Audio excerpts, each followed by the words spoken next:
Et bonjour à tous et bienvenue dans ce nouvel épisode de Bye Bye Patron. Aujourd'hui, on est en très bonne compagnie. On va être en très bonne compagnie avec Léa, plus connue sous le nom de Travel Cowgirl sur les réseaux et sur Instagram. On va parler de passion, de burn-out, de comment changer de vie, changer de métier, de travailler dans un ranch aux USA, puis de rentrer, trouver sa voie, trouver sa vocation. On va parler pas mal de développement personnel, mais aussi, comme toujours, d'immobilier et de comment l'immobilier et le cash flow que Léa a pu dégager lui permet de rêver à son rêve, on peut dire, et même de le concrétiser très bientôt. On va voir notamment le rêve de Léa, c'est d'avoir un ranch et qui sera financé par son immobilier. Donc vraiment, Léa, il lui est arrivé pas mal de péripéties et c'est super intéressant de voir. Aujourd'hui, elle a vraiment des gros résultats. Elle a fait des acquisitions assez rapides d'immobilier en plus. Et elle a aidé beaucoup de gens dans sa nouvelle activité. Donc ça fait vraiment plaisir de voir quelqu'un qui semble et qui l'est, je pense, vraiment aligné avec ses envies, avec ses valeurs et puis qui kiffe quoi, qui kiffe tout simplement. Donc avant d'attaquer avec Léa, et de prendre une grande claque au double galop, triple galop, je sais pas comment on dit. Euh, je voulais vous parler de deux, trois petites choses. Pourquoi j'ai sélectionné cet épisode? Déjà, cet épisode, il a été enregistré très récemment, alors que j'ai beaucoup d'épisodes d'avance parce que je veux jamais vous laisser en rade. Mais là, vu qu'on parle ranch, cheval, etc., s'avère que je pars au Texas. Juste quand vous écouterez cet épisode, je serai en route pour le Texas. Donc, je trouvais ça un bon petit clin d'œil. Parfois, faut aussi que l'important, c'est c'est que moi, j'apprécie le chemin de ce podcast et vous également. Et donc, du coup, je trouvais que c'était un bon moment pour le diffuser, même s'il y a des épisodes que j'ai enregistrés il y a bien plus longtemps. Petites annonces. La grosse annonce qui me concerne moi, mais sur lequel je vais vous faire sûrement des retours, mais en fait c'est trop précipité parce que j'ai envoyé les offres ce matin. Le week-end dernier, j'ai fait un marathon de visite tout simplement. C'est du jamais vu. Je pense que personne n'a déjà fait plus que ce que j'ai pu faire. Ou alors, je serais très curieux d'avoir les preuves, en tout cas de vendredi à samedi. Samedi 10h30, on va dire, j'ai fait plus de 20 visites. Je repars en visite. Vous savez, en 2022, je vous avais fait un épisode fin 2022, j'avais acheté 1 million d'euros d'immobilier juste sur l'année 2022. Donc 2023, je m'étais pas mal calmé et là, hop, c'est bon, on est reparti. Et puis on fait pas semblant. Donc j'ai fait une vingtaine de visites et j'ai envoyé 4 offres ce matin. Donc j'attends les retours. J'ai certains agents qui m'ont dit qu'ils avaient passé l'offre. Puis après, j'ai dû m'occuper d'autres choses. Mais en plus des 20 visites, comme c'était pas assez, en fait, j'avais deux appartements qui se libéraient. Et donc j'ai organisé des visites où moi, j'étais déjà le propriétaire. Enfin, c'est des appartements que je possède avec mon cher associé Michel. Et j'ai dû faire pareil, j'ai dû faire 6 7 visites pour chacun des appartements. Donc on doit être à 35 visites en tout. Et au final, c'était pas si fatigant. C'était beaucoup d'organisation. Ça m'a pris une bonne partie de la semaine pour l'organiser. Mais après, sur le coup, c'était OK. Le vendredi, par exemple, j'ai dû faire, je crois que j'ai compté, j'ai fait 16 17 visites séparées d'une demi-heure. Je commençais à 9h, je finis à 18h30. Voilà, j'ai mangé un peu rapidement. Mais en fait, ça c'est bien fait. J'avais bien organisé les zones. J'ai visité dans plusieurs, une ville où j'ai déjà pas mal de biens, mais aussi dans plusieurs autres villes à côté. Et pourquoi j'ai fait autant de visites? Ben parce que ça faisait un an que j'avais plus vraiment cherché. Je voulais voir la tension un peu sur le marché. Je voulais voir les nouvelles opportunités. Et puis comme ça permet aussi d'envoyer des offres qui sont un peu agressives sans sans être, sans voilà, juste avoir, si on a trouvé qu'un seul bien et qu'on va envoyer une offre, après, si on a une contre-offre, si le gars refuse, etc., on va peut-être faire des mauvais choix, alors que là, en fait, j'ai pléthore de choix, je trouve, même s'il y a bien sûr plein de biens qui faisaient pas l'affaire. Et, donc, je vais pouvoir être beaucoup plus ferme dans mes négociations. Si vous ne le savez pas, j'ai une formation sur la négociation immobilière. C'est la formation qui a le plus de succès. Et j'utilise plein de hacks, plein de plein de choses qui sont pas du tout utilisées, en fait, j'ai l'impression, par les investisseurs immobiliers. Il y a des choses qui sont classiques, hein, forcément, les travaux, les trucs comme ça.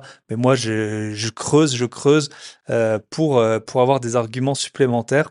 Donc ça, je vous explique dans la formation sur comment négocier. En tout cas, j'ai envoyé 4 offres à une moyenne de moins 15, moins 20%, je pense. On va voir ce que ça donne, sachant que c'était déjà des annonces qui étaient bien sélectionnées. Ça sert à rien de faire moins 40% sur une annonce qui est beaucoup, beaucoup trop chère. Donc voilà, c'était, je vous en dirai plus. Et puis sur les locataires, ben, je pense qu'on a trouvé.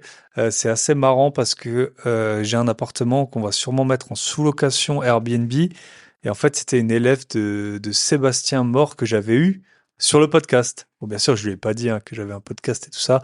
On va pas dire aux locataires qu'on a un podcast Bye Bye Patron. Mais en tout cas, voilà. Trop intéressant. Et bon, je vous raconte l'histoire quand même. J'ai visité un appartement qui était un peu en sale état, qui était occupé, enfin le locataire qui était présent, il savait pas qu'on venait, c'était le bordel, il y avait des chaussettes qui traînaient. Voilà, c'était quelqu'un qui vivait dans des conditions assez, on va pas dire précaires, mais des conditions qui faisaient pas rêver. En tout cas, très petit appartement, beaucoup de désordre dedans. Et en fait, ça, c'était un appartement que j'ai visité dans la ville où je suis né.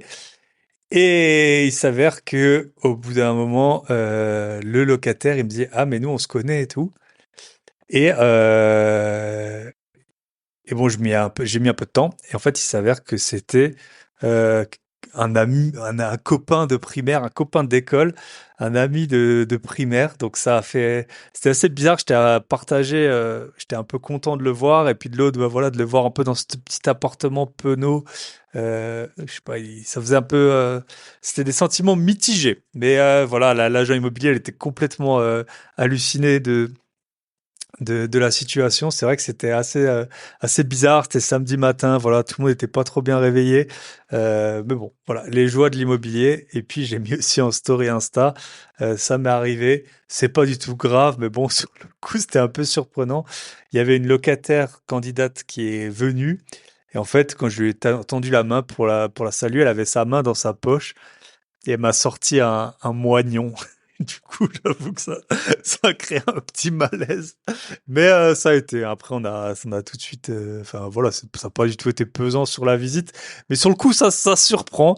Voilà, de voir quelqu'un tendre tendre un moignon. Mais bon, c'est comme ça. Hein. Il y a pas de, bien sûr, il n'y a pas de problème tant que tout le monde se sent bien dans mes logements et peut payer les loyers. On est tous contents. Donc voilà. Petit point aussi avant de démarrer, merci à ceux qui m'ont soutenu en mettant des notes 5 étoiles. Tout le monde vous le répète tout le temps, je le sais, mais moi je vous avais dit, je m'étais fait insulter carrément dans un avis, et d'ailleurs l'avis il a été supprimé, j'ai l'impression, par Apple Podcast parce que je le vois plus. Donc alors que j'ai rien fait, j'ai pas du tout signalé ou quoi. J'ai d'autres choses à faire. Mais merci à tous, ça fait trop plaisir. On a parlé d'événements dans le Grand Est, on a parlé que ça faisait que ça vous aidait, donc ça fait trop plaisir. N'hésitez pas sur Apple Podcast, sur Spotify, vous cliquez ou sur YouTube, ou alors vous pouvez bien sûr le partager à des amis et notamment aujourd'hui des fans de chevaux ou des fans de cash flow ou les deux. Et dernier point avant que j'attaque, la formation Bourse de la théorie au gros billet. D'ailleurs, c'est l'avant-dernier point. Vous le savez, je l'ai annoncé, le prix augmente. Donc l'épisode sera diffusé le 28 février. Le prix augmente le 28 février. C'est le dernier jour pour bénéficier du tarif de lancement. Dernières heures, donc ne traînez pas. Après, ce sera trop tard et j'ai toujours des gens qui viennent ensuite qui me disent ah mais je savais pas, etc. Là, ça fait plusieurs épisodes que j'annonce la hausse des tarifs de 50%. Donc en fait, c'était un prix de lancement vraiment pour toutes les personnes qui me soutiennent, qui me font confiance. Et j'ai eu plein de bons retours. J'ai eu plein de gens qui sont allés au bout des 6h30 de vidéo. Donc ça fait trop plaisir. Et qui m'ont dit que c'était super clair, que ça les a beaucoup aidés. Alors qu'ils partaient pour certains de aucune connaissance. Et je pense que ça va les aider. Donc voilà, ça c'était l'avant-dernier point. Et le dernier point avant qu'on attaque avec Léa, pour les auditeurs du podcast privé, la boîte à outils des investisseurs, si vous l'êtes pas, lien dans la description ou vous allez sur boîteabillet.com. L'épisode qui sort aujourd'hui, c'est l'épisode avec Paul. Et Paul, c'est un ingénieur structure. Et on a parlé, en plus, c'est un épisode qu'on a fait Michel, Paul et moi. On a parlé de ouvrir des murs porteurs, comment on fait avec les IPN, notamment combien ça coûte, à quoi il faut faire attention. On a parlé aussi, vu qu'il est ingénieur structure, de aménagement des combles Comment on fait? Comment on sait si on peut mettre ou non, carrément aménager les combles? En fait, c'est pas parce que le sol il a l'air il a l'air solide que ça suffit. Puis aussi du coût que ça représente et aussi de surélévation et extension. Voilà tout ce qu'il faut pour pour savoir si on peut faire une surélévation. Souvent, les surélévations, elles sont faites avec une structure en bois, pour le poids. Mais Paul nous a expliqué ça super bien. Et en plus, franchement, ça vous fait un contact, un ingénieur structure. Il y a beaucoup de personnes qui en cherchent. Bah, Paul, il peut vous aider. Vous pouvez le contacter. Vous avez tous ses contacts dans la boîte à outils des investisseurs. Donc, si vous ne le savez pas, le podcast privé, on parle vraiment factuel. On ne parle pas du parcours de l'invité, on parle vraiment de choses précises, de l'investissement immobilier le plus souvent, mais pas seulement investissement financier aussi par ailleurs. Mais on parle pas, voilà, c'est pas vraiment mindset, contrairement à l'épisode aujourd'hui avec Léa qui sera mindset et gros billets. On parle vraiment de choses factuelles. Voilà, on attaque avec Léa. Je vous souhaite une très bonne écoute et on se retrouve de l'autre côté.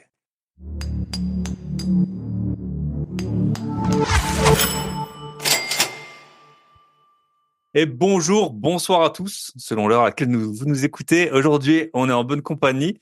On est avec Léa, plus connue sous le nom de Travel Cowgirl. Salut Léa, comment ça va? Ben écoute, ça va très très bien. Merci de m'inviter ici. C'est cool. Yes, et en plus, les présences féminines sont toujours très appréciées sur le podcast. Donc, c'est top. Aujourd'hui, on va parler ranch, on va parler changement de vie, burn-out, US, Afrique. Ouais, on a pas mal de sujets à aborder. Je t'ai pas prévenu, mais c'est pas grave. Je suis sûr que tu vas pouvoir improviser. La première question que je pose souvent aux invités, c'est le podcast s'appelle Bye Bye Patron, et souvent il y a comme une petite graine qui a pu naître déjà tôt dans notre vie où on a fait un peu des métiers peut-être ingrats, où il s'est passé des choses, on s'est dit, bon, je vais peut-être pas faire ça toute ma vie.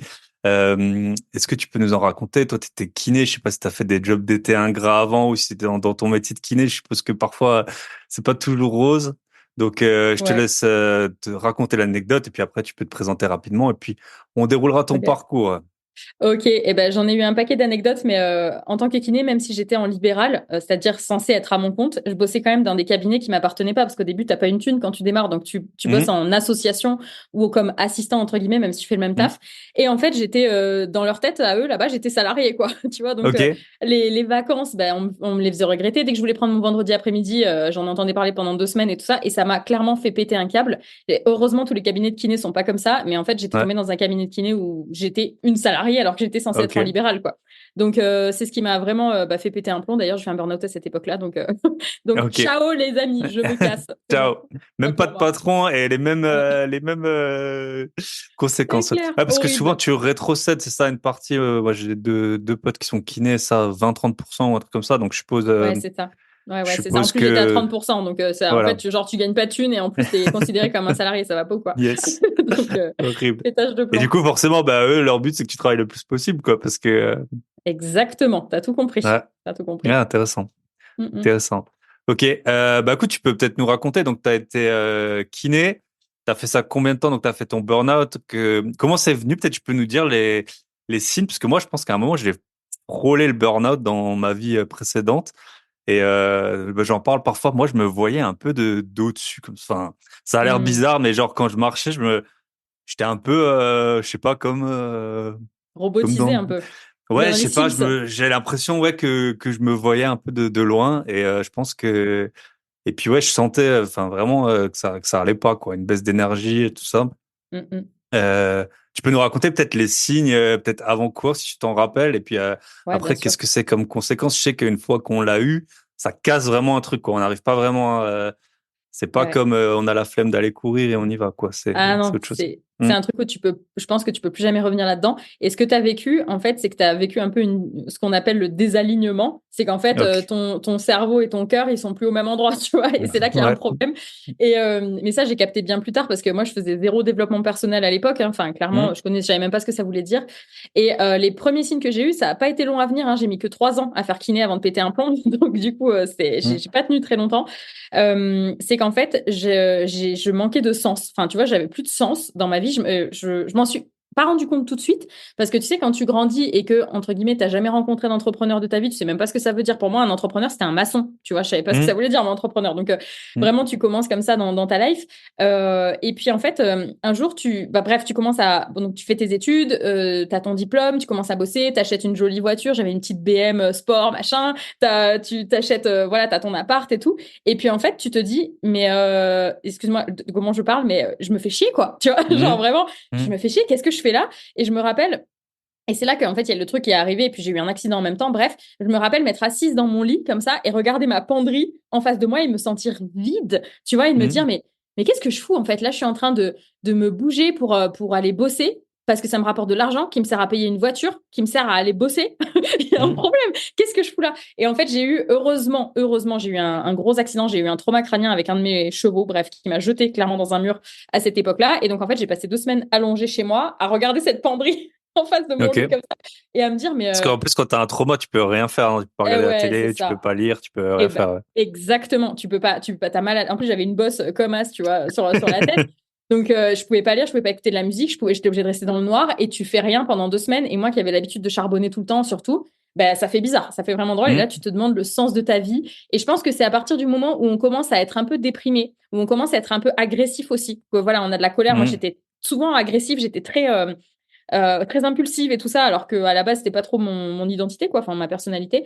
J'étais jamais vraiment heureuse, je vivais pas les moments pleinement, j'arrivais pas à être dans l'instant quoi. J'étais en mode, je me forçais même en soirée, je me forçais à m'amuser et tout, et Mhm. c'est bizarre, enfin c'est vraiment des trucs bizarres. Et c'est en fait cet accident où vraiment je me suis dit, mais meuf, tu fais quoi là? Je crois que j'avais 25 ans à l'époque. Bah, t'as 25 ans et en fait, t'es juste en train de te faire chier, quoi. Tu te fais chier. T'es en train d'aller bosser dans un cabinet, dans un métier qui ne te plaît plus parce qu'en fait, il m'avait écœuré du métier, hein, clairement, les gens avec Mhm. qui j'étais. C'est ma faute, j'aurais dû partir du cabinet, mais tu sais, quand tu commences, Mais tu c'est sais ça, t'es pas. docile, hein. T'es Mais oui, docile. Toi, t'as écouté à ouf! l'école pendant Mais c'est longtemps, clair. donc. Mais c'est clair. En plus, c'est le mot. J'étais docile parce que moi, j'ai toujours été une bonne élève à l'école, tu sais, bien appliquée, qui apprend toutes ses leçons par cœur. Donc, je me disais, non, non, je vais pas partir pour ça. Et franchement, s'il n'y avait pas eu cet accident, bah, j'y serais peut-être encore, j'en sais rien. Mais bon, Mhm. bref, burn-out, donc diagnostiqué Ça, chez c'était le il y a médecin. 10 ans, du coup. Non, non, c'était, non, je suis pas aussi vieille que ça encore. J'ai eu 33 ans hier. Donc, Ah, ok, c'était 8 ans. il y a 8 ans. Oh putain, ouais, t'as raison, c'est pas loin de 10 Mhm. ans. Oh, Mhm. mon Dieu. Mon Dieu. Bon, bref. Donc, c'était il y a 8 ans. Et puis là, du coup, pétage de plomb, je me dis, bah, tu sais quoi, ça me saoule. Moi, dans ma vie, qu'est-ce que j'ai envie de faire? J'ai envie de monter à cheval, j'ai envie d'être libre. Le reste, ça m'intéressait même pas. À gagner de l'argent, j'en avais rien à taper hein, au début, hein. Mhm. C'était vraiment pas. Maintenant, je kiffe, mais à l'époque, pas du tout. Et du coup, ben, je décide que plusieurs mois après, je vais partir en fait aux US. Et donc, en fait, juste le temps de mettre un peu mes finances un peu bien, de me remettre sur pied parce que je pouvais plus marcher. J'avais une double sciatique paralysante avec l'accident. Enfin bref, tout ça. Et je vends du coup ma voiture, je lâche mon appart, je lâche mon boulot et je me casse aux États-Unis pendant 2 ans pour dresser Mhm. des chevaux dans les ranchs. Mais je crois que tu vas au Texas bientôt, si je dis pas de C'est bêtises. ça, c'est ça. Quand ce sera diffusé, je serai sûrement rentré déjà. Mais ouais, Ok. ouais, je vais au Texas, j'ai trop hâte. Et puis j'avais vu, tu avais partagé des réels, je pense, de temps en temps, des genres de reminder là, de quand tu étais au Ah Texas ouais. et tout. Ouais, donc voilà, ça a peut-être participé à faire naître la graine de ce voyage. Ah Donc j'espère, voilà, j'ai j'espère. trop hâte d'y être en tout cas. Euh, ok, donc là, et ça c'est l'avantage quand même quand tu es kiné libéral, tu peux arrêter et puis en général tu retrouves quand même assez facilement, je pense, C'est clair. Mm, mm. du métier. Parce que le métier il est dur. En fait, c'est vrai que moi, ce dont j'arrive pas à me rendre compte, c'est que moi j'ai toujours eu des métiers où si par exemple tu as eu un truc dur, tu peux ne rien faire pendant 1 heure. Tu vois, alors que quand t'es kiné, tu peux pas, quoi. Je veux Ah dire, non, c'est c'est clair. les gens, ils s'enchaînent et tout, et puis, ouais, compliqué. Et puis, les gens, ils sont pas au meilleur de leur forme, hein, je suppose. Donc, il y en a qui se plaignent, il y en a qui ont des douleurs, il y en a qui. Ouais, c'est dur. Yes. Après, c'est cool aussi, tu vois. C'est cool aussi d'aider. Moi, je voulais aider les gens. Je me disais, c'est trop bien. Mhm. T'as un métier où t'aides les gens et t'es payé pour ça. Trop cool, tu vois. Ben, c'est Et en encore fait, comme ça maintenant. et c'est encore comme ça maintenant, du coup, dans ce que je fais aujourd'hui. Ah, Mais, ok, mais c'est vrai que ouais, c'était, enfin, pas forcément le meilleur environnement pour évoluer, quoi. ok. Mm. Et juste, tu peux nous raconter, parce que j'ai eu il y a pas longtemps un épisode avec un expatrié en Floride. T'as eu un visa comment ça se passe pour travailler? Comment Ouais, ça se ouais, passait? j'ai eu des visas travail, c'est ça. Enfin, c'est des Ok. visas, des trainee visas. C'est je sais pas si ça s'appelle encore comme ça maintenant parce que là, on m'a redemandé il y a pas longtemps et apparemment ça Mhm. existe plus de cette façon-là. Mais c'est des genres de visa travail, sauf que ça s'appelle pas visa travail, ça s'appelle visa stagiaire rémunéré. Tu vois. Ok. Donc, en gros, t'es payé comme un travailleur et tu fais la même chose, sauf que ton visa, il a une date limite, quoi. Donc j'ai fait ça et Ok. entre deux visas, je suis allée tout court en Nouvelle-Zélande, bosser dans d'autres ranchs et puis je suis revenue. Et puis après, j'en ai eu marre d'avoir un patron parce que bah, là-bas, j'avais quand même un patron. C'était un patron Hmm. cow-boy, tu vois. Donc Hmm. c'était les patrons aux US. En France, on se plaint, mais franchement, là-bas, c'est chaud. Je te jure que quand t'es une meuf en plus dans le milieu du cheval, franchement, c'est hyper chaud. Ils sont pas tous comme ça. Et il y en a un de mes anciens patrons qui est devenu un super pote et tout. Mais c'est hard, quoi. Là-bas, c'est marche ou crève, t'es payé à la semaine. Si ça va plus, si ça va pas le lundi, le vendredi, tu dégages, hein. Donc, c'est Hmm. pas comme en France où on se plaint, il y a toutes ces démarches, machin, on a des aides et tout. Là-bas, c'est marche ou crève, hein. Donc, c'est un autre Hmm. délire, hein, Yes. clairement. Mm, mm. Ok. Et t'habitais dans le ranch et tout ou... Ouais, j'habitais dans le ranch. On avait souvent, il y a une partie de la maison ou des mobil-homes à l'extérieur où t'es chez toi. Alors c'est dédié? cool, des fois t'as des invasions de fourmis rouges, t'as les coyotes qui passent devant la maison, ça m'est arrivé, ça des Yes. invasions de fourmis rouges en pleine nuit, enfin bon, des trucs sympas quoi. Ok. L'immobilier là-bas, c'est un autre délire aussi, hein. Ouais. Yes, ça, c'est sûr. Ok, du coup, bah, on va en arriver. C'est toujours un peu le point commun. Tous mes invités, ils ont des parcours très différents, mais on en arrive toujours à l'IMO. Donc toi, tu as fini tes visas, tu es rentré en France, tu as repris le métier de kiné. C'est Ouais. ça. Et c'est là où tu as commencé à acheter? Ouais, c'est ça. En fait, j'étais au bout de ma vie quand je suis rentrée en France parce que bah, du coup, je pensais que la solution c'était bosser des chevaux et je me dis bah en fait non, ça me saoule parce qu'il y a un patron, parce que le cheval c'est Hmm. un outil, ça me plaît pas. Bref, je rentre en France, je reprends le métier de kiné. En plus, on me vole ma voiture à ce moment-là, j'ai plus une thune, enfin la misère, tu vois, genre la grosse galère. Et du coup, je reprends le métier de kiné. Je me dis bon, faut que je trouve une solution. Et là, je tape sur YouTube, ce que je pense on a été nombreux à faire. Je tape Comment comment gagner de devenir. l'argent? Ouais, c'est ça. Comment devenir riche? Genre, c'est bon, ça m'a saoulé. Moi, j'ai envie de monter à cheval, mais je veux pas de patron, je veux voyager, je veux du temps, j'en ai marre. Et du coup, je tape comment devenir riche. Et en fait, les premières vidéos sur lesquelles je tombe, c'est de l'immobilier. Hmm. Donc voilà, notamment les vidéos de Christopher Van Gun à l'époque, que tu dois peut-être connaître aussi, qui est devenu un de mes mentors. Et bref, je commence à m'intéresser à ça, mais je me dis dans ma tête, bah non, l'immobilier, c'est pas possible. Je suis une meuf, j'y connais rien, je sais pas faire, machin truc. Et en fait, là, je commence à ouvrir les yeux sur un nouveau monde. Tu sais, ce moment où tu passes du salariat au nouveau monde de l'entrepreneuriat, tu dis, waouh, mais c'est un truc de ouf, il y a tout ça qui existe. Et en fait, là, je me forme comme une ouf pendant plusieurs années, mais vraiment comme une dingue. Tout ce que je gagne en kiné, je le remets dans des formations. Je me forme notamment avec Tony Robbins aussi, que tu connais sûrement, je pense. Hmm. Euh, Dans le développement personnel, je fais plein de formations sur donc l'immobilier, le marketing, le web marketing, sur trouver ma voie, sur la vente, bref, j'enchaîne à fond et c'est comme ça que j'ai commencé à monter mes business en fait et que c'est en tapant ça sur YouTube quoi, clairement. Ok. Et de là, du coup, c'était dans quel ordre? Donc, tu étais kiné, tu as acheté de l'IMO, tu Ah oui, as pardon. lancé des sites, comment c'est passé? C'était il y a combien de temps? Il y a Alors, 5 ans, alors, du coup, à peu alors près. ça c'était il y a 5 ans que je dis pas de bêtises, c'est 5 ou 6 ans, ouais, c'est ça, que je suis rentrée Hmm. des US. Le temps passe vite, mon Dieu. Et donc je Quand on commence à s'amuse me bien. Ça ouais. passe vite quand on s'amuse bien. C'est clair, ouais, c'est clair. Sinon, c'est un peu la loose. Donc, ouais, je sais. Qu'est-ce que j'ai fait en premier? J'ai commencé à faire du blogging, donc c'est-à-dire des blogs avec de l'affiliation dessus que je fais toujours. Mais au début, c'est des petites sommes. Déjà, quand tu gagnes 3,80 € sur un truc, Hmm. t'es ouf, tu vois. Tu te dis, waouh, c'est incroyable et Ah tout. J'ai fait aussi une période marketing de réseau qui a très bien fonctionné pour moi, mais après, en fait, c'était pas du tout aligné avec mes valeurs. Donc, j'ai dit, bon, en fait, ciao. Mais j'ai quand même fait 1 an et demi, 2 ans là-bas. Ça ouais. m'a Ok. vraiment ouvert les yeux sur tout ce qui était possible, sur les capacités que j'avais pas du tout soupçonné aussi, que je ne voyais pas. Et ça, il y a plein de gens qui soupçonnent pas leur potentiel. En fait, quand ils démarrent dans l'entrepreneuriat et l'investissement, ils captent pas à quel point ils peuvent faire des trucs de ouf. Moi, je pensais que j'étais juste capable de masser des gens et d'entraîner des Hmm. chevaux. Mais en fait, je savais pas que j'allais un jour être capable de parler devant des foules. Là, tu vois, par exemple, je fais un TEDx le mois prochain et genre, Hmm. jamais de la vie, je me serais dit que j'étais capable de faire ce genre de truc, tu vois. Donc, bref, et du coup, donc il y a le blogging, le marketing de réseau, je commence à faire du e-commerce, c'est les premiers business dans lesquels je me suis vraiment lancée. Et en 2021, donc là, il y a 3 ans, j'ai un autre accident qui me cloue 3 mois au lit. Enfin bon, bref, la De loose nouveau un à peu la cheval? ah ouais, à nouveau à cheval. Enfin, c'est un cheval qui m'explose le genou. Bref, qui veut taper mon cheval et qui en fait me tape moi. Bon, au moins il m'a pas tapé la tête. Et en fait là, je passe 3 mois allongée et je me dis, tu sais quoi, meuf, arrête de jouer petit, à faire tes petits business en parallèle de tout ça. C'est bon, ça me saoule maintenant. J'achète de l'IMO, j'y vais à fond. Moi, le principe de l'immobilier, c'était d'acheter de l'immobilier pour que ça génère du cash flow et ce cash flow que je l'utilise pour payer le prêt de mon futur ranch que j'allais acheter en France. Et c'est ce que je vais faire cette année d'ailleurs en Hmm. 2024. Et donc, du coup, j'ai monté mes business comme ça. J'ai monté un business de coaching, en fait, depuis mon lit, où je me suis dit, tu sais quoi, je vais tenter le coaching. En fait, ça a complètement explosé. Je sais pas si tu veux qu'on parle chiffres ou pas, mais enfin, moi, j'ai pas trop de tabou avec ça. Hmm. Mais Ah, on va en reparler, ouais. donc, j'ai monté mon business en janvier 2021. Donc, j'étais dans mon lit et ce même mois, Ok, il y a 3 ans, tu étais nulle part. Enfin, grosso modo, ouais, nulle part, en fait. Tu avais zéro exactement. revenu. Bah, J'ai des petits Ah, revenus à droite à des tout gauche, mais petits. genre 300 balles par-ci, 100 balles par-là, tu vois, de Mhm. l'affiliation et tout ça. J'avais arrêté le marketing de réseau. Et donc, j'ai cet accident qui me cloue au lit. Donc, en janvier 2021, je me lance dans le coaching en me disant, il y a plein de gens qui me posaient tout le temps des questions sur les business, sur le e-commerce, sur tout ça. Parce que j'ai quand même des revenus e-commerce à ce moment-là, mais ça Mhm. me fait pas kiffer, tu vois. Ça me fait pas vibrer à fond. Et en fait, bref, je les aide. Et en fait, le premier mois, je fais 10 000 balles dans le coaching. Et là, je me dis, wow. Alors, je bossais comme une ouf, hein, mais je me suis dit, wow, il y a un truc à faire là. Attends, il y a un truc que j'ai pas capté. Et le même mois, du coup, j'ai un courtier qui me plante parce que je trouve un immeuble. J'ai un courtier qui me plante et je me dis, tu sais quoi, je suis en béquille, c'est pas grave, je vais démarcher la banque en béquille et j'achète mon premier immeuble le même mois. Donc, c'était un mois assez game changer, tu vois. Ouais, c'est ça. Et j'ai signé mon premier immeuble le jour de mes 30 ans, d'ailleurs le 23 février 2021. Et là, je me dis, OK, là, c'est bon. Là, on s'arrête plus, on y va à fond. Et donc, la même année, j'achète un deuxième appart. Pareil, je suis en train de chercher un deuxième immeuble parce que moi, je voulais acheter que des immeubles. Et là, en fait, une nana qui me dit, bah écoute, j'ai pas d'immeuble, mais là, il y a un appart, il y a vraiment un coup à faire. Et ça arrive souvent dans l'IMO. Tu es en train de chercher un truc, et puis en fait, tu as une opportunité de ouf qui passe Mhm. et tu te dis, ah, j'y vais ou j'y vais pas? Parce que franchement, ça a l'air Mhm. cool. Et en fait, j'ai acheté un autre appart que j'ai encore en Airbnb et qui me génère quasiment la même chose que l'immeuble à côté, alors qu'il y a un seul appart et que c'est que du Airbnb, Mhm. tu vois. Et l'année suivante, j'achète un deuxième immeuble, du coup, cette fois avec mon compagnon. Et puis, mon business, bah, il a fait que exploser depuis aussi. J'ai pas Ok, mal diversifié les sources de revenus, quoi. Voilà, pour la ok. petite histoire. Ok. Et toi, t'es originaire d'où? C'est vers où les... Enfin, sans dire précisément, mais c'est dans quel coin que t'es? Alors, du coup, je ne dirai pas, les gars, où sont mes immeubles Mhm. parce que Eh oui. depuis que je dis ça, les gens achètent au même endroit. Donc, j'arrête. Moi, je suis dans l'Hérault. Je suis dans l'Hérault. Ok. Donc là, en ce moment, j'habite sur le Larzac. Et à ce moment-là, enfin, au moment où j'ai acheté, j'ai été vers Montpellier.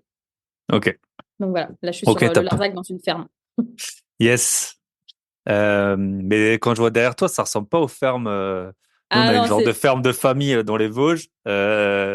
C'est beaucoup plus spartiate que ça, quoi. Il n'y a pas tout ah le temps ouais, de l'eau, il n'y a attends, pas tout le temps du courant. Donc, c'est voilà. clair.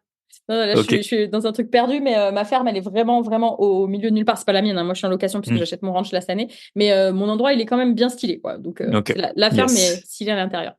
Ok. Du coup, bah vas-y. Donc, Limo, là, on a fait un peu le point. Tu peux nous dire peut-être combien c'était? Donc, t'étais kiné à ce moment-là encore? Ou t'avais plus les revenus Euh, quand j'achète mon premier immeuble, premier appart, j'ai encore mes bilans de kiné, quoi. Et Ok. d'ailleurs, le deuxième immeuble aussi, puisqu'en fait, en kiné, ils regardent pas par mois combien tu gagnes, ils regardent sur l'année parce que c'est des bilans, en Hmm. fait, comme tu es en libéral, il te faut Hmm. 3 ans avant d'attendre, c'est pas Ok. comme si tu étais salarié. Donc là, je suis encore kiné à ce moment-là, ouais, bien sûr, et j'ai gardé kiné le plus longtemps possible pour acheter le plus d'IMO et jusqu'à péter un câble et me dire, bon, allez, c'est bon, là, ça me saoule Hmm. et j'arrête. Ok. Mm. Et t'as acheté combien à peu près, tu peux nous dire, ou combien ça te Euh, fait de revenus ou... J'ai mon premier immeuble, il m'a coûté, que je te dise pas de bêtises, j'aurais dû regarder les chiffres avant le podcast. Je crois que c'est 179 000. Il est à 179 000, je crois, l'immeuble. Donc c'est à peu près 200 000 euros de prêt parce que j'avais quelques travaux dedans. Après, j'en ai payé cash aussi des travaux, bah, là régulièrement, là récemment. Donc dedans, tu as 3 appartes, T2, T3, T4, plus 2 lots, enfin un parking et un garage que je loue aussi à l'extérieur. En termes de revenus, j'ai pas envie de te dire de bêtises, mais c'est entre 450 et 550 de cash flow net. Enfin, vraiment, Hmm. une fois qu'on a tout enlevé. Ensuite, mon appart, je l'ai payé combien mon appart? Je l'ai vraiment pas payé cher. Je crois qu'avec les travaux, on était vers 50 000 euros, un truc comme ça. Enfin, Ok. c'était vraiment tout petit. J'ai vraiment eu un coup de chance, c'est pour ça que je l'ai acheté. Et lui, je le loue en courte durée, donc Airbnb, Booking, Hmm. etc. Et là, c'est full toute l'année. Moi, j'ai un peu une stratégie de mettre des petits prix. Certes, j'ai des gens un peu plus chiants, c'est vrai. Mais par contre, c'est full tout le temps. C'est marrant, Et j'ai exactement la même stratégie. J'ai un ah studio ouais, que je voulais pas spécialement acheter, que l'agent m'a proposé. Et ouais. je suis le logement le moins cher de la ville et je suis tout le temps plein. Bah pareil, pareil. Alors après, tu as Ouais. des locataires un peu chiants parce que c'est souvent les gens qui cherchent un petit peu, tu vois, les prix bas, Hmm. etc. Mais bon, c'est une stratégie que j'ai mis en place et qui me va très bien en fait. Et en fait, il faut juste en termes de charge mentale savoir faire la part des choses, Ouais. quoi. Donc voilà. Alors celui-là, pour te dire combien il me rapporte par mois, j'en ai aucune idée parce que lycée sur l'année, je sais pas comment ça fait parce que je t'avoue que l'été, Ouais, forcément, il y je a des monte mes variations. prix. Mais c'est en tout cas, il me rapporte, il me semblait que la dernière fois, j'avais regardé, je crois que c'était 700 de cash flow par mois lycée sur l'année. Donc c'est quand même plutôt cool. C'est un petit T2. Hmm. C'est une zone un peu touristique, donc c'est bien cool. Et ensuite, j'ai donc un immeuble que j'ai avec mon compagnon. On est en SCI dessus. Et là, alors attends, on a 5 appartements, plus un local commercial qui est loué depuis 10 ans, plus un sixième appartement qu'on va diviser en deux. Donc en tout, il y a 7 appartements et un local commercial. dedans. Mhm. Et il y a un des apparts, une fois, on a un locataire qui est parti, on a dit, c'était un T3, on a dit, vas-y, on teste en courte durée. Et si ça marche, c'est cool. Si ça marche pas, c'est tant mieux. Enfin, tant pis. Et en fait, bah, c'est pareil, c'est plein toute l'année, alors que c'est une zone pas du tout touristique, etc. Franchement, on Mhm. l'a vraiment fait en mode au pied levé, Faut tu vois. essayer, quoi. Vas-y, on Ouais, teste. voilà. Et souvent, on te dit, ouais, faut acheter du Airbnb que dans les zones où c'est hyper touristique. Mais en fait, non, le Mhm. Airbnb, ça sert aussi aux commerciaux, ça sert aussi aux ouvriers qui passent, C'est ça. qui font des chantiers. Enfin, je sais pas si toi, ça aussi, mais nous, Ouais, on c'est a souvent ça. comme ça. Et en fait, je pense, alors c'est empirique, hein, ça a pas été sourcé, mais moi je pense que en fait la concurrence des autres logements et l'attraction de la ville sont équilibrés à peu près. Tu vas avoir une ville, typiquement, moi je connais assez bien à Strasbourg, bah là il y a plein de Airbnb, c'est sûr qu'il y a plein de touristes, mais il y a plein de logements offerts. Et après, tu as des gens, bah à la campagne, il y a personne parfois dans certaines zones. Et du coup, si toi tu as ton Airbnb, même s'il y a 10 fois moins de gens, bah il y a 10 fois moins d'apparts proposés, et Exactement. donc ça fonctionne. Et puis les gens, ils payent à peu près le même prix. Où que tu sois presque dans le monde, hein. Je veux dire, Mm, mm. moi j'ai été à Singapour, tu payais peut-être 2 fois plus cher que à Colmar, quoi. Alors que je veux dire, les prix ils sont C'est peut-être 10 clair. fois plus élevés. Donc voilà, c'est à peu près tout le monde est prêt à payer, je sais pas, une centaine d'euros, enfin quasiment tout le monde Mm, mm. pour une nuit, quoi. Peu importe l'endroit. Ouais, c'est Donc clair. voilà. Et puis, je pense que c'est vraiment sous-estimé. Tu vois, souvent, on te dit vraiment de faire ta stratégie avec les villes, machin, touristique, bidule. Mais franchement, franchement, moi, je suis bien contente. Et tu vois, on est bien content Mm. d'avoir essayé ça parce qu'il est blindé toute l'année. Puis, des fois, tu as des gens l'hiver qui te. Parce que bon, la période souvent estivale. Enfin, Strasbourg, c'est un peu différent parce qu'il y a le marché de Noël où Mm. là, vous allez être Mm. blindé l'hiver et tout. Mais on a un appart aussi là-bas. Enfin, c'est pas moi, mais c'est mon compagnon, tout ça. Donc, Mm. je sais comment ça se passe. Colmar, tous ces trucs-là et Mm. tout, c'est plutôt cool. Mais c'est vrai que l'hiver, tu as souvent des gens aussi, même des digital nomades, qui cherchent un endroit où se poser. Tu vois, nous, on en a des digital nomades qui viennent genre 2 mois et disent, ouais, j'ai juste besoin d'un endroit où me poser tranquille à la campagne. Bah, viens, welcome. Nous, on a Mm. une super Wi-Fi, ça, c'est super important. Mm. Dans les appartes, super Wi-Fi. Netflix, tu vois, c'est vraiment les deux trucs, Mm. je Il sais faut, ouais. on nous demande pas mal ça, quoi. Ouais. Yes. Ok, trop intéressant. Donc là, après, tu quittes kiné. Les coachings, donc tu peux nous dire peut-être qu'est-ce que tu as fait, qu'est-ce que tu proposes, et puis après, on va en Ok. parler un peu des enseignements Euh, qu'on peut en tirer Alors, de en tout ça. fait, au début, je proposais vraiment du coaching mindset, c'est-à-dire vraiment du dépassement de soi et tout, parce que c'est ma passion. Je suis passionnée de Mhm. ça, de motivation, de productivité. D'ailleurs, j'ai créé des agendas de productivité que je vois encore aujourd'hui et j'ai arrêté mes sites de e-commerce pour la plupart. J'ai créé mes propres trucs à moi. Mhm. Parce que, bref, j'avais une marque avant comment ça s'appelle, de mini blender. Tu sais que t'emportes partout, enfin tout ça. Donc, on ramenait Ok. ça de Chine, mais on mettait notre marque dessus. Enfin, c'était un Ouais. pataquès. Et puis, en fait, je n'étais pas du tout alignée. Ça m'intéressait pas de faire ça, mais on tournait nos pubs et tout. Enfin, bon, c'était trop marrant, mais ça nous a vite saoulés. Et bref, je suis passionnée de ça. Donc, au début, c'était du mindset. Donc, en fait, les premiers coachings que j'ai proposés, c'était mindset, tu vois, où vraiment, bah, je prends des gens en one-one, tu vois, comme ça. Et puis, en fait, bah, ça, c'était quand j'étais allongée encore dans mon lit et que je faisais ces trucs-là. Et en fait, ça a complètement explosé. Et je me suis rendu compte que les gens, il y avait plein de trucs en termes de business qu'ils savaient pas. Et je m'étais tellement formée là-dedans. J'avais tellement tout regardé, tout ce qui était possible et imaginable de faire à ce moment-là comme formation depuis 2 ans, qu'il y avait des trucs qui, moi, me paraissaient évidents. Et donc, en fait, j'ai commencé à les accompagner sur le business aussi. Et je me suis rendu compte qu'il y a plein de gens enfin, 99% des gens qui voulaient lancer un business, ils n'avaient pas de plan d'action, ils n'avaient pas de clarté sur leurs objectifs. Enfin, il y avait plein de choses qu'ils savaient pas, plein de compétences aussi sur les réseaux sociaux et tout. Et donc, je les accompagnais là-dessus. Et moins d'un an après, en fait, j'étais tellement débordée de coaching, je me suis dit, bon, j'arrête kiné. Donc, j'ai arrêté kiné, je crois que c'était en septembre, un truc comme ça. Euh, 2021, du coup. Ouais, 2021. Mais du coup, j'avais encore mes bilans de kiné. Donc, du coup, Mhm. j'ai pu acheter. J'ai arrêté en septembre. Et du coup, en octobre, j'ai fait un mois off où je suis partie à Zanzibar. Avec mon compagnon, on est parti à Zanzibar. Et au début, c'était censé être les vacances. Et moi, j'ai dit, tu sais quoi, en fait, je sais que c'est les vacances, on va se balader l'après-midi, mais le matin, je vais plus prendre aucun coaching pendant tout le mois d'octobre et je vais créer ma propre formation. Et c'est là que j'ai créé l'académie, bref, que j'ai aujourd'hui, pour en fait, tu vois, mettre tout ce que je répétais à tous les élèves, je l'ai mis vraiment sous Mhm. forme de vidéo et continuer à faire du coaching et créer une communauté autour de ça, etc. Et ça a complètement explosé. Après, on a démarré en novembre et depuis, bah, là, c'est plus de 500 élèves, quoi. Donc, Ok. c'est cool. C'est cool. Puis, je fais des immersions en présentiel. Voilà, c'est vraiment des gros déclics en termes de mindset. Et après, on les accompagne sur la création du type de business qui est aligné avec eux. Enfin, trouver l'idée de business, c'est le plus dur. Enfin, ça a peut-être été ton cas aussi, je sais pas. Mais de trouver ton idée de business et Mhm. ensuite de la créer en partant de zéro. Moi, le but, c'est pas de devenir millionnaire. Enfin, je suis pas dans ce délire-là. C'est plutôt Oui, mais t'as d'être peu de libre et gens, de en kiffer. fait, hein, au final. C'est clair, Voilà. c'est clair. C'est Mhm. clair, je suis d'accord. Ok. Et bah, tu peux nous raconter peut-être, juste avant que j'oublie, l'immeuble, en fait, on a été coupé, donc tu as 7 lots.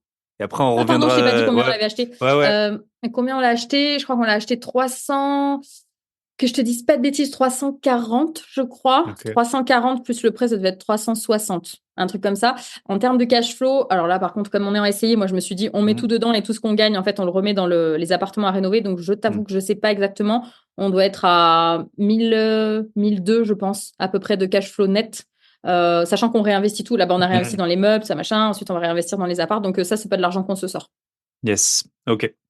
Euh, cool. Donc, et ensuite, donc on revient au coaching. Moi, je suis, admettons, voilà, je vais trouver un petit, je suis guichetier à la banque et je m'ennuie à mourir. Et du Ouais. coup, je t'appelle et je dis, bah voilà, faut que tu m'aides, faut que je trouve un truc. Mhm. Euh, c'est quoi les premières étapes? Faut trouver. Est-ce que ça doit être lié à une sorte de passion qu'on a ou est-ce qu'on la trouve après? Il y a plein de gens qui n'ont pas de passion aussi. C'est vrai. C'est quoi les premières idées? Est-ce que tu dis, est-ce qu'il faut trouver dans quoi t'es bon? Hmm.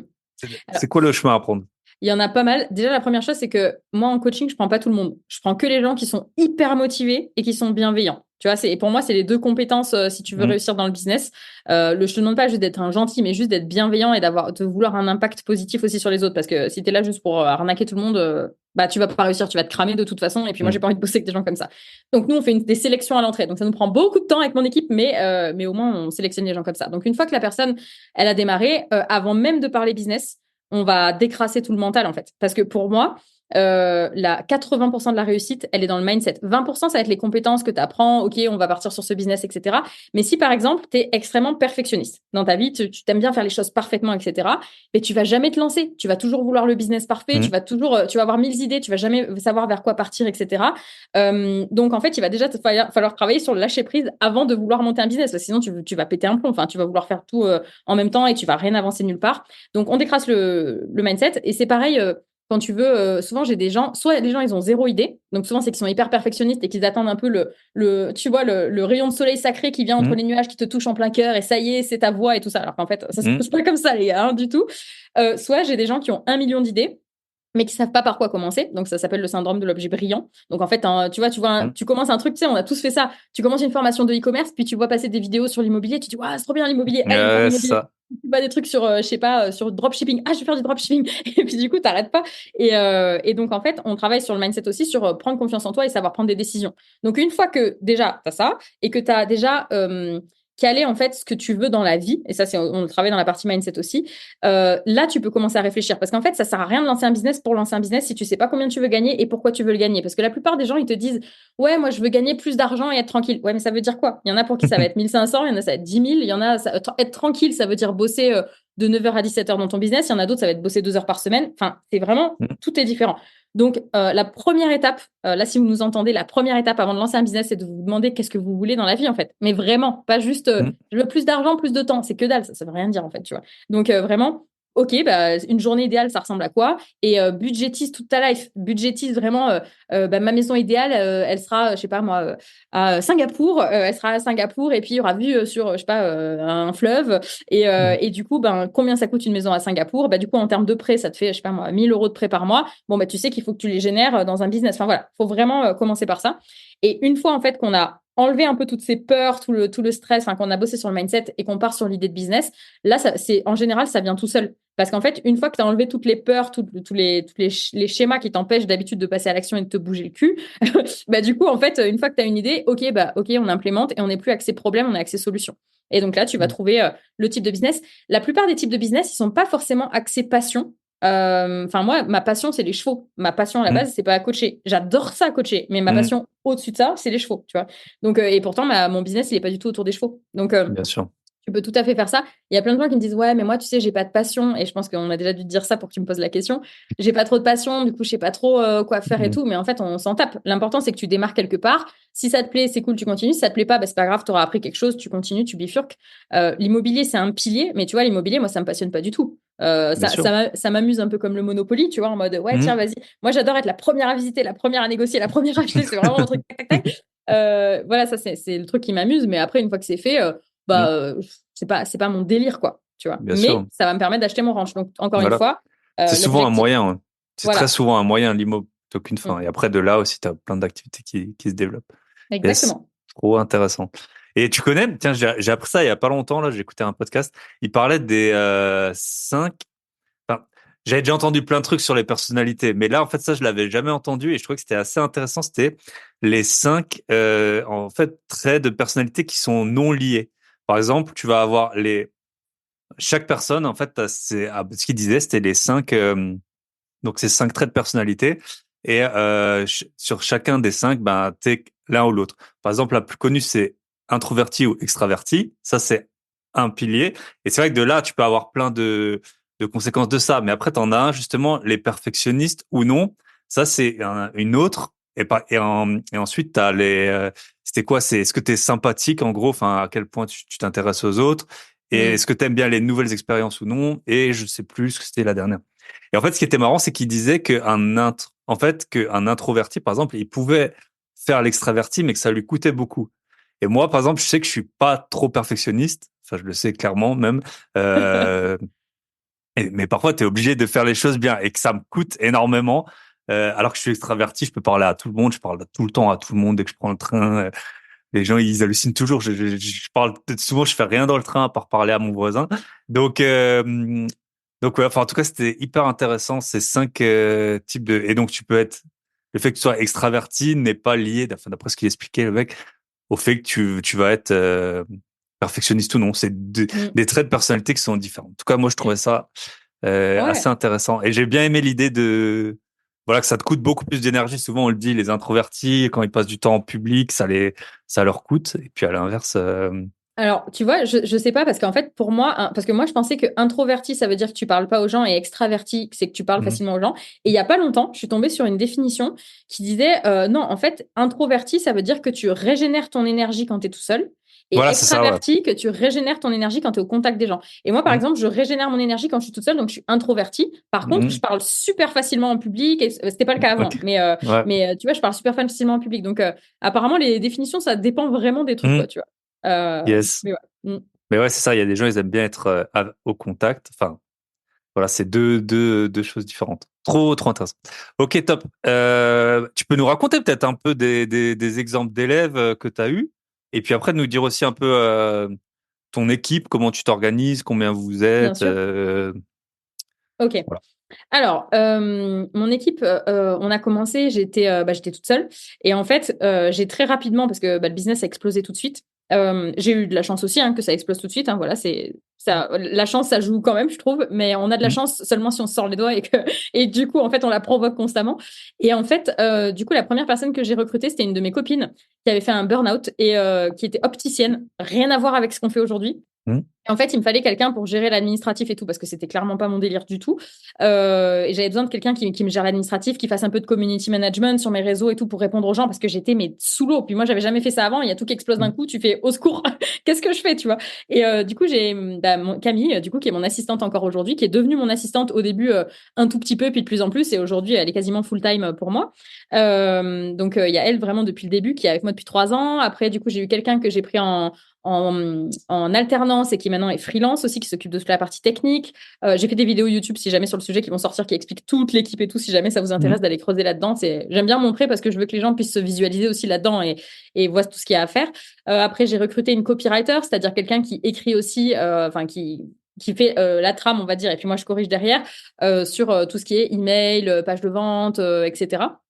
Parce que j'adore le faire, mais en fait, c'est pas ma zone de génie. Ma zone de génie, elle est plutôt dans le coaching et la création de contenu. Et puis après, ben là, depuis décembre, j'ai recruté encore pas mal. J'ai une personne qui manage toute l'équipe, qu'on appelle un OBM, une OBM, Online Business Manager. C'est vraiment quelqu'un qui manage l'équipe, qui prend en gros mes idées et qui les transforme. Mhm. J'ai 2 monteurs vidéo, 3 monteurs vidéo maintenant, pardon, 3 monteurs vidéo, parce qu'on a les vidéos YouTube. Les vidéos YouTube, on les transforme en réels. Les réels, après, on les met sur plusieurs plateformes, sur TikTok, sur les shorts, tu vois, sur YouTube, etc. Donc j'ai du monde là-dedans. Et j'ai aussi des personnes de l'académie, il y en a 2. Maintenant, je vais peut-être en prendre même une troisième bientôt, qui en fait, qui sont des nanas, des élèves en fait, qui sont des élèves que j'ai recrutés pour m'aider à sélectionner les élèves enfin les personnes qui arrivent dans Ok. l'académie et qui veulent rentrer. Et comme on prend que les gens motivés et bienveillants, on fait une grosse sélection à l'entrée. Et donc, elles m'aident au téléphone quand on fait des ouvertures de l'académie. Elles m'aident à sélectionner tout le monde. voilà, je crois que j'oublie rien. Et puis on a une personne aussi qui m'aide sur les ateliers, les webinaires quand on en crée, etc. Et puis après t'en as plein qui sont en one shot à droite à gauche. Mm. Bref, grosse équipe là, donc c'est assez intense, mais Ok. c'est vraiment cool. Et ensuite les types d'élèves que j'ai, franchement j'ai de tout. Ça va de 18 à... Dans l'académie, on est de 18 à 65 ans. Donc, tu vois, j'ai vraiment tout. J'ai 2 tiers de femmes, 1 tiers d'hommes à peu près. Et j'ai tous les profils. J'ai aussi bien ceux qui sont au chômage, ou alors qui font des études, ou ceux qui ont fait un burn-out, ou ceux qui sont en reconversion.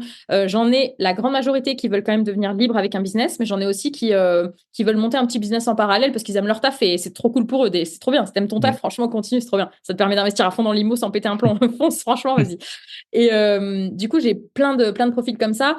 Là, j'en ai interviewé pas mal là récemment. Par exemple, je pense à Agnès, qui est une de mes élèves qui s'est reconvertie, qui a repris un taf, qui avait déménagé, etc. Suite à une histoire assez complexe. Elle s'est retrouvée toute seule et qui a monté son business dans les pierres, par exemple. Tu sais, elle vend des pierres, j'y comprends rien, moi j'appelle ça des cailloux, mais tu vois, Ok. les pierres énergétiques et tout ça, Ok. où elle a sa boutique de pierres, elle fait de l'accompagnement dessus, etc. Et c'est incroyable, cette meuf, il y a un avant et un après. Enfin, c'est même, la dernière fois, je l'ai croisée dans la rue, je ne l'ai pas reconnue, tu vois, parce que l'académie, ça lui a donné un tel mindset de folie, enfin, incroyable. Donc, tu as ce type de personnes, je pense aux gens que j'ai interviewés, mais par exemple, Jordi qui est un de mes élèves fan d'Harry Potter. Jordi, si tu nous écoutes, parce qu'il m'offre des trucs d'Harry Potter à chaque fois, je kiffe. Du coup, qui lui est un ancien banquier, qui est père de famille, etc., qui s'est reconverti dans le coaching IMO, d'ailleurs, justement. Ok.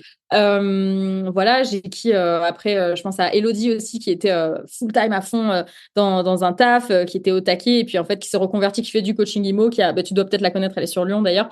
Enfin, vers chez toi, là, dans le nord. Pour moi, c'est le nord, moi, je suis à côté de Montpellier, qui fait du coaching IMO, qui fait de l'achat-revente, qui fait aussi, comment on dit, je vais mal l'expliquer, mais en gros, des gens qui veulent acheter, bah, elle fait tout pour eux. Tu vois, elle fait du clé en Ouais, main, du coup, etc. clairement. Enfin, elle a monté plein de trucs. Enfin, bref, voilà. Ok. J'en ai un paquet. Il y en a qui deviennent digital nomades, qui partent vivre à Bali. Enfin, j'ai de tout, quoi. Voilà. Yes. Ok. Et depuis le début, tu nous expliques que ton business, il a explosé. T'avais déjà, comment t'as fait? Tout le monde se pose la question. Enfin, je veux dire, t'avais déjà une communauté, t'avais de par le cheval enfin Ok. comment c'est? Parce qu'on a l'impression que ça t'est tombé dessus un Ouais, peu. c'est clair. En fait, à la base, j'étais donc dans le marketing de réseau. J'avais créé mon compte Insta. Vous pouvez aller le voir, hein. J'ai laissé toutes les photos, toutes les vidéos depuis le début quand j'étais aux États-Unis. Quand je travaillais aux États-Unis, t'as des vieilles photos moches. En plus, je suis deg parce que quand j'avais travaillé là-bas, j'aurais dû prendre plus de vidéos et tout. Mais bon, j'ai pris des photos Mm. dégueu, mais c'est pas grave. J'étais pas entrepreneuse sur Instagram à l'époque. Et donc, du coup, en fait, j'ai commencé comme ça. Donc, je sais pas, je devais avoir peut-être 200 abonnés. Tu vois, quand j'étais aux US, bah voilà, j'avais mes potes, quoi, qui me suivaient Mm. quand j'étais aux États-Unis. Après, quand je suis rentrée en France, quand j'ai lancé la partie marketing de réseau, j'étais dans le domaine du voyage, dans le marketing de réseau. C'est-à-dire que je vendais en gros un système de voyage et tout ça. Et du coup, en fait, pour trouver mes clients, je montrais les voyages que je faisais grâce à ma société sur les réseaux. Et donc là, quand j'ai vraiment démarré, je devais avoir, je sais pas, 1005, 1500, peut-être 2000 personnes, tu vois, sur Insta. Et quand j'ai vraiment proposé du coaching, je me suis rendu compte que c'est ce que tout le monde attendait, mais j'étais pas au courant. Enfin, franchement, Ok. les gens me demandaient tout le temps des conseils, des trucs comme ça. Donc c'est pour ça que je me suis dit, tiens, le coaching, ça a l'air d'être pour moi, etc. Mais en fait, j'avais pas capté. Moi, j'imaginais que les coachs de vie, tu sais, c'était un peu ces mecs dépressifs qui t'expliquent comment être heureux là. Et je me suis dit, Genre désolé. psy, quoi. Genre, Ouais, c'est ça. Et je me suis dit, ouais, j'ai pas envie de faire ça, quoi. Et puis en fait, je me suis rendu compte que tu peux être coach, mais d'une façon complètement différente qui t'appartient. Et en fait, je sais pas, c'est l'univers s'est aligné, les planètes se sont alignées parce que j'étais au bon endroit, au bon moment et à faire ce pourquoi j'étais douée, quoi. Voilà, il y a des trucs dans lesquels je suis nulle et ben ça, j'étais douée. Voilà. Donc, mm. du coup, ça a bien explosé, ouais, depuis. Voilà. Ok, top. Bah bravo, félicitations. Et Merci. tu peux nous raconter du coup peut-être le ranch et puis aussi juste avant peut-être le ranch, tu passes donc ton compagnon il passe une bonne partie de l'année donc 6 mois si je dis pas de bêtises à s'occuper d'une ONG au Mm. Cameroun. Ouais, c'est ça. Toi t'as dit le wifi c'est hyper important. Tu peux nous raconter un peu comment tu t'organises, tu fais des événements tout ça, enfin, un peu Ok. cette vie, ouais, comment, et peut-être lui, comment ça lui est tombé dessus, sûrement qu'il saurait bien le raconter aussi, mais voilà. Ouais. Alors, attends, il y a plusieurs questions là. La première Première question pour question, lui, le comment tu Cameroun. t'organises ton Non. année pour aller au Cameroun? Vas-y, on va se dire, on va faire Ok. ça. Alors, en fait, lui, il fait 6 mois de l'année au Cameroun. Moi, je fais. Et puis ensuite, il fait 6 mois en France. Quand on est en France, on est ensemble à 24, enfin, on vit ensemble. Mhm. Quand il est au Cameroun, bah, il est au Cameroun. Et moi, je suis en France. Et c'est aussi quand il est au Cameroun que j'en profite pour faire un max de voyages. Là, tu vois, je rentre du Maroc, là. Je suis rentrée il y a 2 jours. Je suis allée galoper sur les plages. Après, là, je pars dans le Yellowstone. Je retourne au Cameroun, d'ailleurs. Après, je retourne au Maroc. Je vais aux Bahamas. Bref, je fais plein de trucs. J'en profite pour quand il est pas là, entre guillemets. Et quand il est au Cameroun, moi, j'y vais en général 2 fois et lui, il revient une fois 10 jours, tu vois, en fait, sur la Ok. période. Donc, en fait, il y a des moments, par exemple, là, ça fait 2 mois que je l'ai pas vu. Et en fait, quand on s'est mis ensemble, ça fait déjà 5 ans maintenant, je me suis dit, waouh, mais ça va être chaud, mais en même temps, c'est lui que j'ai choisi. Donc, en fait, si j'ai envie d'être avec lui, je m'adapte. Soit je pars vivre au Cameroun et c'est un non, parce que moi, j'ai mes cheveux en France et que Mhm. c'est pas mon énergie, le Cameroun et tout ça. Soit, en fait, ben, si j'ai envie d'être avec lui, ben, je me débrouille pour faire en sorte que ça marche, en fait. Et lui, Mhm. pareil, tu vois, enfin. Mhm. Donc, souvent, les gens, ils me disent, oh là là, mais je peux pas me mettre en couple. Mon mec, il habite à 2 heures de chez moi. Non, mais lol, enfin, moi, je suis en mode, moi, il me faut 2 jours pour y aller. Il me faut 3 avions, Ouais. 5 heures de bagnole et tout. Enfin, voilà. Donc, en termes d'organisation, juste, on le fait. Parce qu'en fait, Mhm. notre choix à tous les deux, si tu veux, la chose qu'on met en priorité dans notre vie, c'est nous. C'est pas le couple. Tu vois, mais ça n'empêche pas que le couple il est quand même en numéro 2 et qu'en fait bah, on s'aime super fort et voilà et Mhm. c'est ok. Donc par exemple moi j'ai envie de faire mon ranch, lui il veut développer son ONG au Cameroun. Et ben, je fais mon ranch, évidemment, on investit ensemble, on le fait ensemble, etc. Sauf que quand il est pas là et qu'il est au Cameroun, ben, il est au Cameroun et moi je fais mon ranch. Enfin, tu vois, je Mhm. pense qu'il y a plein de gens qui attendent toujours de l'autre plein de concessions, de trucs, etc. Et c'est ok de faire des concessions, mais il faut pas faire des concessions sur tes rêves. Moi, le ranch, c'est mon rêve. Lui, le Cameroun et sauver cette zone dans laquelle il est, c'est son rêve. Donc jamais de la vie, je vais me mettre au milieu ou jamais de la vie, il va se mettre en chemin. Il sait que, Mhm. enfin, on sait tous les deux que si on se fout, enfin, on dit ouais, c'est soit le Cameroun, soit moi, ou soit le ranch, soit moi, ben, ce sera l'autre. Hein. Donc voilà, donc on le sait et c'est comme ça. Et après, bah oui, c'est pas forcément. Enfin, au début surtout, c'était pas facile tous les jours. Maintenant, bah on a pris l'habitude. Ce qui est cool, c'est qu'il y a pas de routine. En fait, il y a pas Mhm. trop de routine. Alors, Quand je tu sais te vois, c'est trop bien, quoi. de C'est quoi? ça. Quand vous voyez, c'est trop bien. Et puis après, Ouais, quand vous voyez pas, c'est trop bien aussi, puisque ouais, tu tu fais fais plein plein d'autres de trucs. trucs. Ouais, ouais. Après, Yes. ben, quand on est ensemble tout le temps aussi, des fois, ça nous saoule. Et des fois, quand on se voit pas du tout, ça nous saoule aussi, tu vois. Enfin, il y a de tout. Bah oui, c'est Mais jamais parfait dans la vie.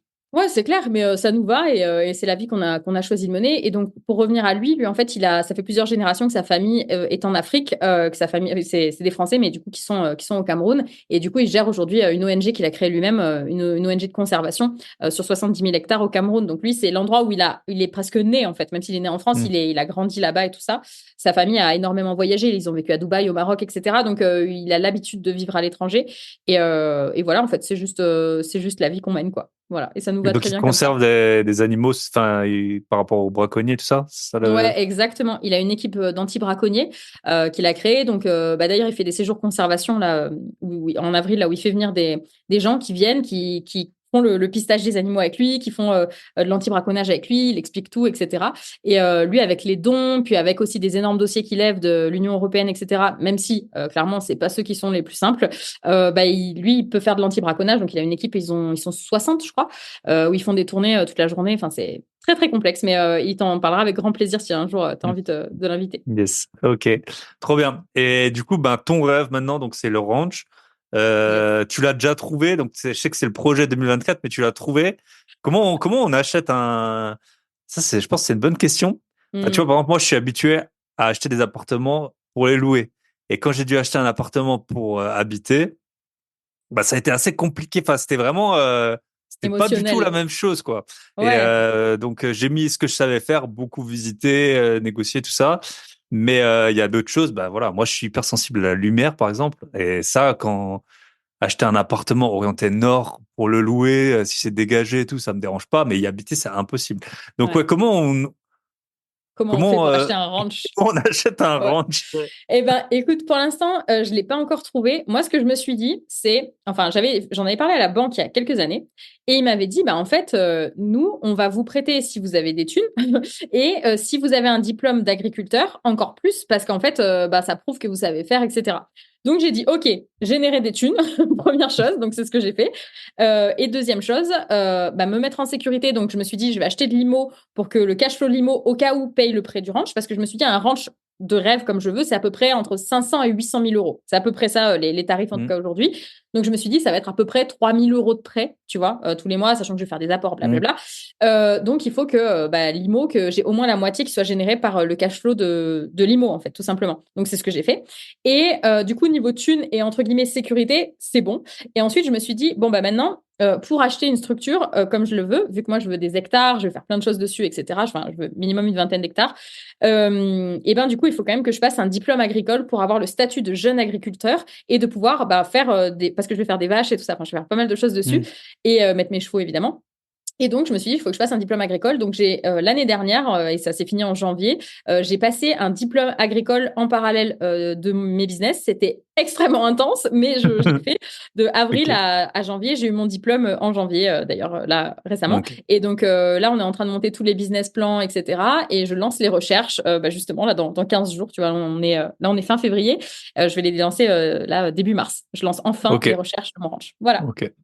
Mais c'est bien la galère. Enfin, c'est parce qu'il y a beaucoup d'émotionnel dedans, tu vois. Quand tu achètes Ouais, pour du parce... locatif, tu sais qu'il faut pas de l'émotion. Il faut juste ouais, que voilà. ce soit rentable, que ce soit évidemment pas un taudis. Enfin, voilà, faut avoir Mm. un peu d'éthique quand même. Enfin, de mon point de vue en tout cas. Et voilà, t'achètes.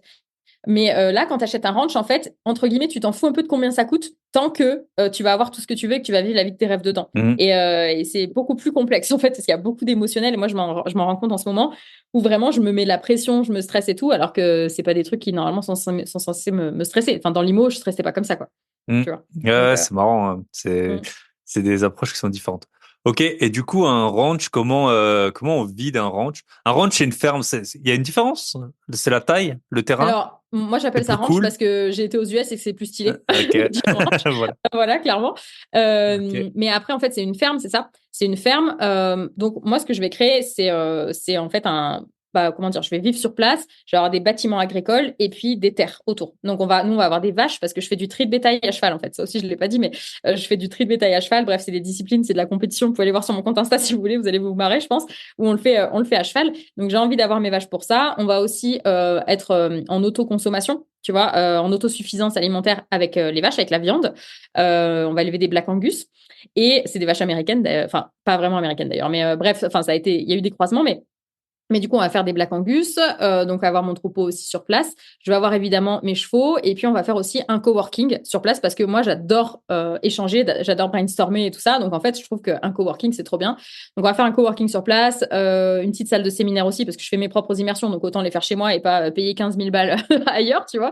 Mm. Et puis on va faire des gîtes aussi. Enfin voilà, on va créer une marque de whisky. Après, dans un second temps, on a envie d'avoir des truffes. Enfin bon, tu vois, on a 1 million d'idées, quoi. Voilà. Surtout toi. Comment? Surtout toi. A Ouais, l'air ouais, d'en avoir. ouais, ouais, ouais. Ouais, mon Yes. mec, il me calme un peu, mais moi, j'ai trop d'idées, j'ai Ok. envie d'aller dans tous les sens, quoi. Donc, Ok. un ranch, soit c'est rentable et tu vis ton activité agricole. Forcément, tu peux pas devenir multimillionnaire, sauf si tu as énormément de vaches ou d'argent déjà d'avance. Enfin, Mm. voilà, c'est un peu plus compliqué, mais c'est pas impossible d'ailleurs. Soit, en fait, tu le considères comme une activité secondaire. Ça va être le cas pour moi. Moi, mon but, c'est que le ranch, il soit en autosuffisance financière, Mm. alimentaire aussi, et que mes business continuent de tourner parce que c'est ça qui me fait kiffer aussi. Enfin, moi, je vais m'ennuyer si j'ai que mon ranch, j'ai pas envie de faire que ça. J'ai envie de continuer à impacter Mm. la vie des gens. Ça, c'est Ok. important. Ok. Et les chevaux, c'est quoi l'objectif? C'est juste monter à cheval? C'est Ouais, d'en élever? C'est quoi? La compète, Alors, là, comment ouais, t'appelles ça? Donc, en fait, tu diriges du bétail, hein, c'est ça? ouais, c'est ça. Ça s'appelle du ranch sorting. Il y a du ranch Genre, sorting, du cutting, tout ça. Tu verras ça aux US un petit peu peut-être. yes. C'est un peu compliqué à expliquer, mais en gros, l'histoire, c'est des disciplines de performance, de tri de bétail, de rapidité, où en gros, tu vois les chiens de troupeau avec les moutons là, Mm. qui vont hyper vite, etc. Ouais. C'est un peu le même délire, mais à cheval, Mm. avec des temps limités, À deux, hein, tu fais etc. ça avec à deux, j'ai déjà vu des vidéos, non? Alors, soit à deux, soit toute seule, ça dépend vraiment ça dépend vraiment des disciplines. Mais ouais, l'objectif, c'est Ok. évidemment de monter mes chevaux, de kiffer, de les avoir devant ma fenêtre parce que j'ai toujours voulu donner des carottes à mon cheval depuis ma cuisine. Donc, ça va arriver, ce Ok. jour-là va arriver. Mais c'est surtout de m'amuser, de kiffer dans le respect des animaux, quoi. Voilà. Ok. Et des chevaux, je connais pas bien. Donc, Ok. en avoir, mon père en a eu, tiens, mon père, il a tout eu, mais, du coup, t'en veux plusieurs, ou t'en as déjà plusieurs. Ouais, j'en ai plusieurs. J'en ai Ouais. déjà plusieurs. Est-ce Je qu'il y fais en pas a mal de qui font, compétitions. ok. Et pourquoi est-ce qu'il faut en avoir plusieurs? Juste pour le kiff Parce que je ne ou... comprends pas pourquoi vivre dans un monde où on n'a pas 50 millions de Ah, chevaux. voilà. Je ne comprends Ok. pas. D'accord. Ok. Voilà. Yes. Ok. Bah top. Bah écoute, je pense qu'on a fait un bon tour. Un bon tour. Donc on est passé par pas mal d'étapes et ça en 3 ans. Je trouve ce qui est très intéressant. Déjà, ça se voit, t'es rayonnante, hein. Mais en 3 ans, ta vie, elle a complètement changé. Là où, tu vois, il y en a, ça fait 3 ans qui se disent, bah, qui tournent en rond, quoi. Qui se disent, par exemple, que l'immobilier, c'est trop cher ou que Bien c'est pas le sûr. bon C'est moment pas et le tout moment ça. d'acheter. Voilà, c'est ça. Ouais. Donc, l'inflation, tout ça. Donc, ouais, non, c'est trop, bah, félicitations, ouais, pour le Merci. parcours. Merci beaucoup. Et bah voilà, je pense qu'on a fait un bon petit tour. Je sais pas si tu voulais rajouter un petit mot. Croyez en Bah, vos rêves. ouais, Si vous avez un ranch à vendre, c'est clair. Si vous avez un ranch à vendre, écrivez-moi avec les critères que je viens de donner. Là. Franchement, écrivez-moi, évidemment. Sur Travel Cogirl, hein, sur Instagram, vous m'écrivez, vous me dites j'ai un ranch, vous m'envoyez toutes les infos. Là, on va commencer à vraiment chercher. Mais juste un dernier petit tip, c'est que de pas attendre le bon moment. Il n'y a pas de bon moment, en fait. Ça n'existe pas. Et prenez des décisions rapidement, surtout les grandes décisions, parce que souvent, en fait, la raison pour laquelle les gens passent pas à l'action, c'est qu'ils prennent pas de décision. Ils se racontent toujours, mm, bah, les taux sont trop bas, les machins, les trucs. mm, C'est bon, stop. En fait, le meilleur moment pour investir ou pour lancer un business, c'était hier. Le deuxième meilleur moment, c'est maintenant. Donc, bougez-vous, quoi. mm. Bougez-vous. Ça, le temps, il passe très, très vite. Il Vraiment. passe très très vite. Voilà. Ouais, c'est Eh ben écoute, merci beaucoup Léa, ça m'a fait super plaisir. Et donc Travel Cowgirl, si on veut te t'écrire, te contacter sur c'est ça. Insta. C'est ça. C'est ça. Bah, Super. Bah merci écoute, beaucoup à toi. Et je puis, te bah, je souhaite vous souhaite un très tous bon week-end. de kiffer. Ciao, ciao. Merci. Yes. Ciao.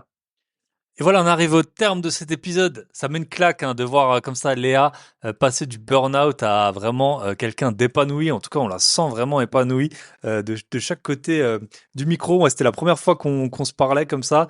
Et c'est vraiment, elle dégage une super bonne énergie. Je lui souhaite de trouver son ranch et de faire, d'accomplir tous ses projets autour du ranch.